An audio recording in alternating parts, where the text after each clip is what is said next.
محترم احباب، السلام علیکم ورحمۃ اللہ وبرکاتہ۔ اردو ادب کی آج کی نشست میں ہم بات کریں گے اصناف ادب کے بارے میں۔ آئیے ہم شروعات کرتے ہیں اصناف ادب کی مختلف چیزوں پر، اور جس میں ہم نے سب سے پہلے جس صنف کا انتخاب کیا ہے وہ صنف ہے حمد۔ اشعار کا ایسا مجموعہ جس میں خدا کی تعریف بیان کی گئی ہو، اس کی صفات، بزرگی اور برتری کا ذکر ہوا ہو، حمد کہلاتا ہے۔ حمد مثنوی، قصیدہ وغیرہ کا بھی جز ہوتی ہے۔ اس میں اشعار کی تعداد کا تعین نہیں کیا جاتا۔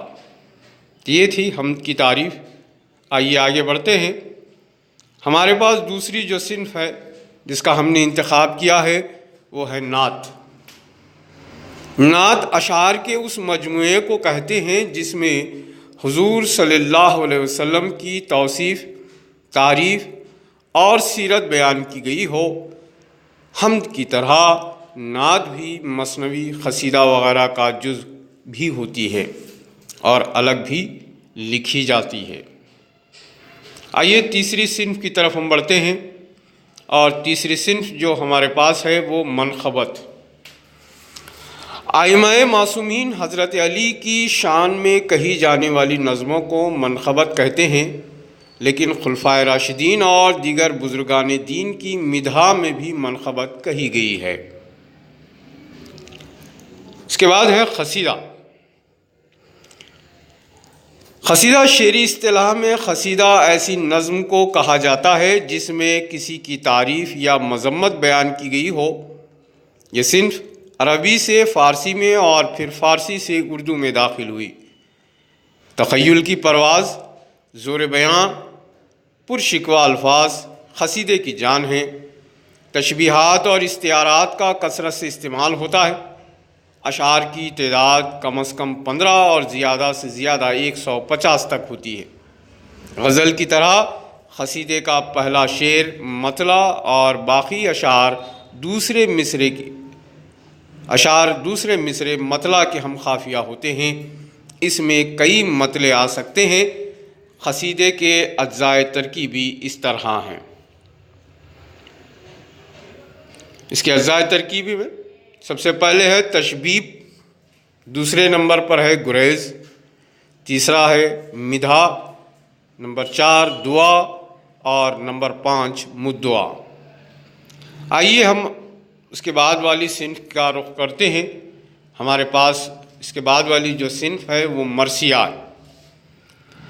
مرثیہ عربی لفظ رثا سے مشتق ہے، جس کے معنی میت پر آنسو بہانے کے ہیں۔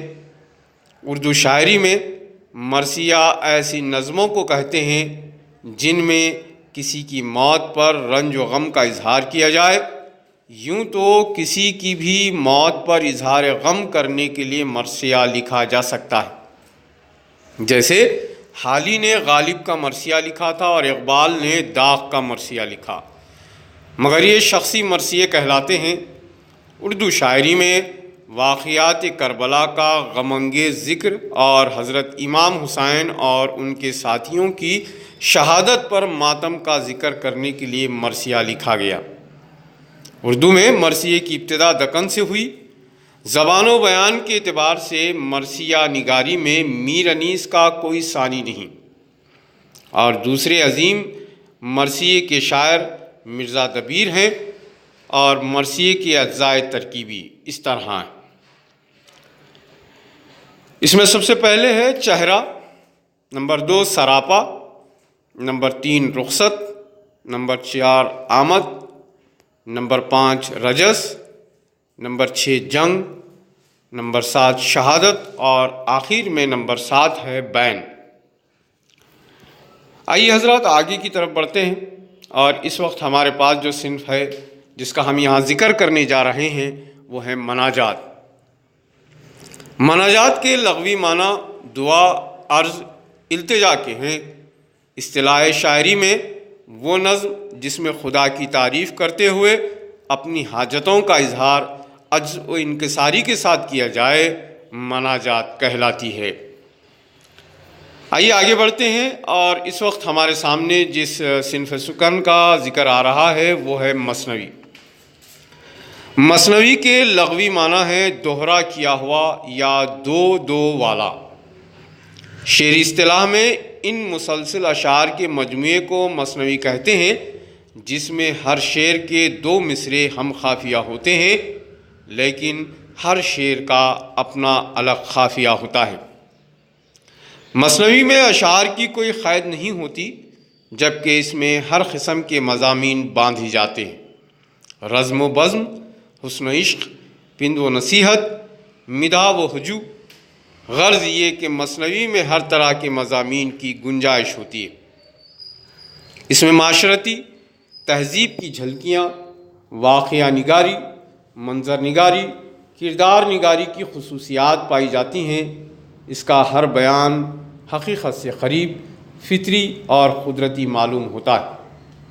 میر حسن کی مثنوی سحر البیاں اور دیا شنکر نسیم کی گلزار نسیم طویل مثنویوں میں شمار ہوتے ہیں، جبکہ شعلہ و عشق، دریا عشق، شکار نامہ، جوش عشق اور خواب و خیال میر تقی میر کی مختصر مثنویوں میں شمار ہوتے ہیں۔ دکن میں نصرتی، ابن نشاطی اور ملا وجہی نے بھی کئی مثنویاں لکھی ہیں۔ آئیے حضرات آگے بڑھتے ہیں، اور اس وقت ہمارے پاس جس صنف سخن کا ذکر آ رہا ہے وہ ہے تضمین۔ کسی دوسرے شاعر کے مصرعے یا پورے شعر یا غزل وغیرہ کو اپنے کلام میں اس طرح جگہ دینا کہ وہ ایک نئی نظم یا شعر کی صورت اختیار کر جائے، تضمین کہلاتا ہے۔ پوری غزل پر تضمین اس طرح ہوتی ہے کہ ہر شعر پر 3 مصرعے لگائے جاتے ہیں، جو ہر شعر کے مصرعے اولیٰ کے ہم قافیہ ہوتے ہیں، اور ہر شعر پر تضمین یوں ہوتی ہے کہ اسے غزل یا نظم کا حصہ بنا لیا جاتا ہے۔ آخر میں ہم بات کریں گے خطاباً۔ جب شاعر اپنی بات ایک شعر میں نہیں کہہ پاتا تو اسے اپنی بات مکمل کرنے کے لیے دوسرے شعر اور تیسرے شعر کی ضرورت پیش آتی ہے۔ ان اشعار میں مضمون مکمل ہو جاتا ہے۔ غزل کے ایسے اشعار خطاباً کہلاتے ہیں۔ خطاباً اشعار کے لیے عام طور پر غزل کے مصرعوں کے درمیان خاف بطور اشارہ لکھا جاتا ہے۔ تو محترم احباب، امید کرتے ہیں کہ ہماری آج کی یہ جو ویڈیو آپ کے سامنے پیش کی گئی ہے یہ آپ کے معلومات میں اضافے کا باعث بنے گی۔ انشاءاللہ دیگر اصناف سخن کا ہم ذکر بعد میں آنے والی ویڈیوز میں کرتے جائیں گے۔ آپ تمام احباب سے گزارش ہے کہ جو حضرات ابھی تک ہمارے یوٹیوب چینل کو سبسکرائب نہیں کیے ہیں وہ برائے مہربانی ہمارے اس چینل کو سبسکرائب کریں اور اپنی رائے کا اظہار کریں، اپنی رائے دیں، تاکہ ہم مزید بہتر سے بہتر ویڈیو بنا سکیں۔ اللہ حافظ۔